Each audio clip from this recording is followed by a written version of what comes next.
ಇನ್ನು ದೀಪಾಂಜಲಿ ನಗರದಲ್ಲಿ 3 ಲೈಟ್ ಕಂಬಗಳು ಧರೆಗೆ ಉರುಳಿ ಬಿದ್ದಿವೆ. ನಿನ್ನೆ ರಾತ್ರಿಯ ಈ ಗಾಳಿ ಸಹಿತ ಬಿರು ಮಳೆಗೆ ವಿಪರೀತ ಸಮಸ್ಯೆ ಆಗಿದೆ.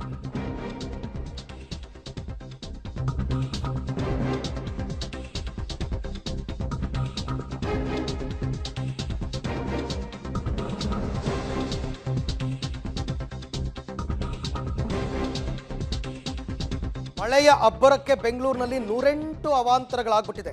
ದೀಪಾಂಜಲಿ ನಗರದಲ್ಲಿ 3 ವಿದ್ಯುತ್ ಕಂಬಗಳು ಧರೆಗುರುಳಿವೆ. ಮರ ಉರುಳಿ ಬಿದ್ದ ಕಾರಣ 2 ಕಾರು ಮತ್ತು 1 ಟಿಟಿ ನೋಡಿ ದೃಶ್ಯದಲ್ಲಿ ನೋಡ್ತಾ ಇದ್ದೀರಾ, ಕಂಪ್ಲೀಟ್ ಜಖಮಾಗಿದೆ. ಇದ್ರ ಮೇಲೆ ಮರ ಬಿದ್ದಿರೋದ್ರಿಂದ ಇದೆಲ್ಲವೂ ಕೂಡ ದೀಪಾಂಜಲಿ ನಗರ ಅಂದರೆ ಮೈಸೂರು ರೋಡ್ ಪಕ್ಕದಲ್ಲೇ ಇರತಕ್ಕಂಥ ಏರಿಯಾ ದೀಪಾಂಜಲಿ ನಗರ. ಈಗ ಸುಡು ಬಿಸಿಲು ಬೇಸಿಗೆನಲ್ಲಿ ಮರಗಳೆಲ್ಲ ಕೆಲವೆಲ್ಲ ಒಣಗೋಗ್ಬಿಟ್ಟಿದ್ವು. ಒಂದು ಗಾಳಿ ಮಳೆಗೆ ಬಹುತೇಕ ಮರಗಳೆಲ್ಲವೂ ಕೂಡ ಧರಾಶಾಯಿ ಆಗ್ತಾರೆ ಅಂತ ಗಮನಿಸ್ತಾ ಇದ್ದೀವಿ. ಆಮೇಲೆ ಬೆಂಗಳೂರಿನಲ್ಲಿ ಎಲ್ಲವೂ ಕೂಡ ರೋಡ್ ಸೈಡ್ ಪಾರ್ಕಿಂಗ್, ಮನೆ ಮುಂದೆ ಪಾರ್ಕ್ ಮಾಡಿರ್ತಾರೆ ಕಾರ್ಗಳನ್ನು. ಅಕ್ಕಪಕ್ಕದಲ್ಲಿ ಮರ ಇದ್ದಾಗ ಸಹಜವಾಗಿ ಅದರ ಮೇಲೆ ಬೀಳುತ್ತೆ. ಈ ಎಲ್ಲ ವಿಚಾರಕ್ಕೆ ಸಂಬಂಧಪಟ್ಟಂತೆ ಮತ್ತಷ್ಟು ಮಾಹಿತಿ ನನ್ನ ಕೊಲೀಗ್ ಮಾದೇಶ್ ಅವರಿಂದ ಪಡ್ಕೊಳ್ಳೋಣ. ಮಾದೇಶ್, ಈಗ ಬೆಳಗ್ಗೆಯಿಂದಲೂ ಕೂಡ ಮಳೆಯಿಂದ ಆಗಿರ್ತಕ್ಕಂಥ ಅವಾಂತರಗಳು ಎಲ್ಲೆಲ್ಲಿ ಹೇಗೆ ಅಂತ ತಾವೆಲ್ಲವೂ ಕೂಡ ಕವರ್ ಮಾಡ್ತಾ ಇದ್ದೀರಾ. ನಿನ್ನೆ ರಾತ್ರಿಯ ಮಳೆಗೆ ಬೆಂಗಳೂರು ಹೆಂಗೆ ತತ್ತರಿಸಿದೆ ಅಂತ? ಅರವಿಂದ, ನೇರವಾಗಿ ನಾನು ದೃಶ್ಯಗಳನ್ನು ತೋರಿಸ್ತೀನಿ. ಹಲವು ಕಡೆಗಳಲ್ಲಿ ಭಾರಿ ಅವಾಂತರಗಳಾಗಿರುವಂಥದ್ದು. ಯಾಕಂದ್ರೆ ಮಳೆ ಸುರಿದಂಥ ರಭಸಕ್ಕೆ, ಮಳೆಯ ಆರ್ಭಟಕ್ಕೆ ಹಲವು ಕಡೆಗಳಲ್ಲಿ ಮರಗಳೆಲ್ಲವೂ ಕೂಡ ಬುಡ ಸಮೇತ ಬಿದ್ದಿರುವಂಥದ್ದು. ರೆಂಬೆ ಕೊಂಬೆ ಅಲ್ಲ, ಬುಡ ಸಮೇತ ಮರಗಳು ಬೀಳ್ತಿದ್ದಾವೆ. ಜೊತೆಗೆ ವಿದ್ಯುತ್ ಕಂಬಗಳೇನಿದ್ದಾವೆ, ವಿದ್ಯುತ್ ಕಂಬಗಳು ಕೂಡ ಧರಾಶಾಹಿ ಆಗ್ತಾ ಇರುವಂಥದ್ದು. ಈಗ ಗಮನಿಸಬಹುದು, ನಾನಿರುವಂತಹ ಸ್ಥಳ ದೀಪಾಂಜಲಿ ನಗರ. ಒಟ್ಟು 3 ಕಂಬಗಳು ಅರವಿಂದ್, 3 ಕಂಬಗಳು ಕೂಡ ಒಂದೇ ರಸ್ತೆಯಲ್ಲಿರುವಂತಹ 3 ಕಂಬಗಳು ಕೂಡ ಬಿದ್ದಿದ್ದಾವೆ.